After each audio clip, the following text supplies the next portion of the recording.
Yorkers. Excuse me, taxi. Okay, man, we're looking around. This is the 77 WABC minicast. Sunday morning. With us is Ed Cox, the GOP chairman of New York State, and considered, well, a national figure in the GOP party. Well, Ed Cox, you know, the president is very angry about what's going on in New York City, New York State, and that you're the GOP chair with all the taxes. Give us your reading on it. John, the president loves New York City. He loves what it does. It's where he made his fortune. It's where he's built big buildings, important buildings, and he is just very upset at what the radical socialist mayor Mondani is doing. The budget, the all funds budget for New York City is $113 billion.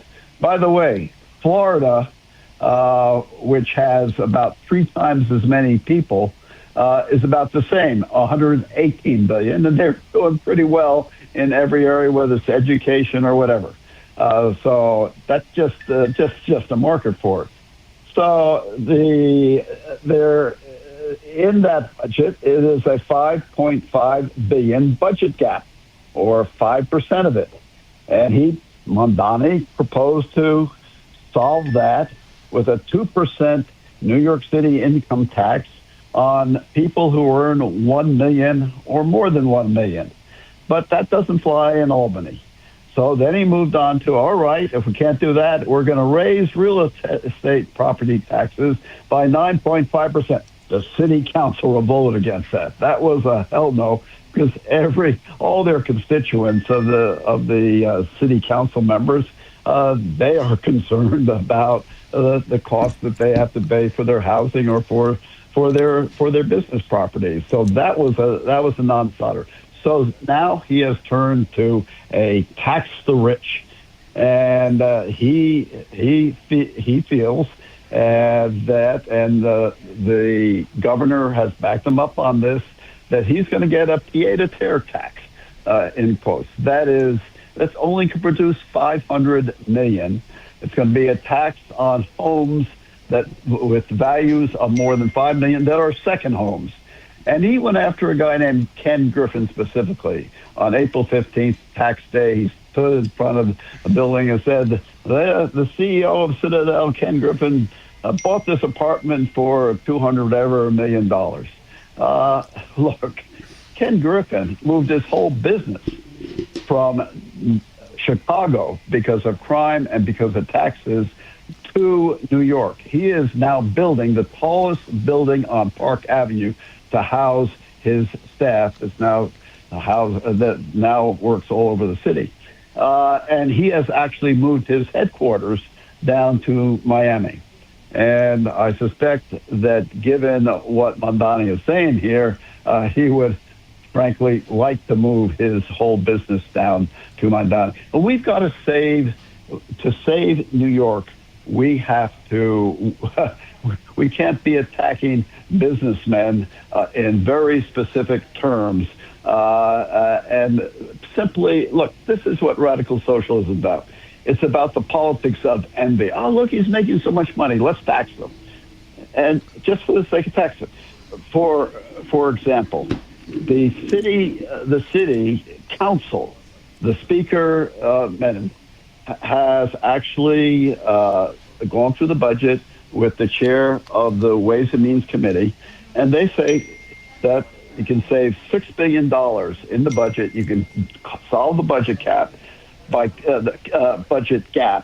cutting inefficiencies, auditing agent expenses, and doing reestimates. Within 2 hours, Mondani, in a very formal setting, accused the city council of proposing big cuts in programs, and the city council almost unanimously came back and, you are lying, Mr. Mayor. That's not what we're proposing. We're proposing cutting inefficiencies, auditing agency spending, doing reestimates. That's the way we can balance this budget. So he just sees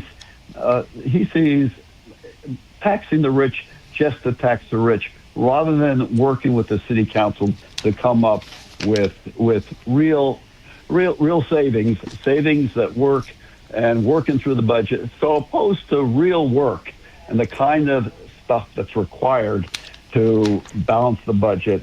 He is just going after people just because of their wealth, and he's going after the city council, basically, and the city council has responded by calling him a liar. That's not a good way to start politically. As for his now, let me ask another question. Yeah. You know, and you're a lawyer. You've been practicing forever, and I mean, I thought I brought this up before on the 5 o'clock news. When we discriminate against any one group, shouldn't there be discrimination if they're discriminating against, whether it's the real estate industry or discriminating against police officers? Pick a group.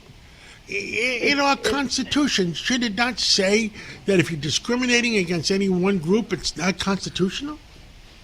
But that's the way radical socialists work. They work the politics of envy, and they say, see, those people over there are doing better than you, so let's get rid of them. Let's get rid of their riches. And then they turn on us. In the end, you end up like Cuba. Cuba is the ultimate result of what radical socialism does. It was once the most prosperous countries in Latin America. It was booming.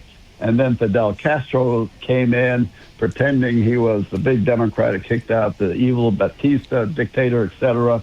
And he put in his radical socialism. And now it is the poorest country in Latin America. People barely can survive there. It is, anyone who's traveled down there, I know you have, John, it is just, when you get into the streets, it's just pathetic what you see. You see a once great country. When I was there in 1987, you'd ask for, when was that building built? Just before, any new building was built just before the revolution. Nothing, there's just a lack of complete energy. When you take that kind of freedom away from people, freedom to prosper,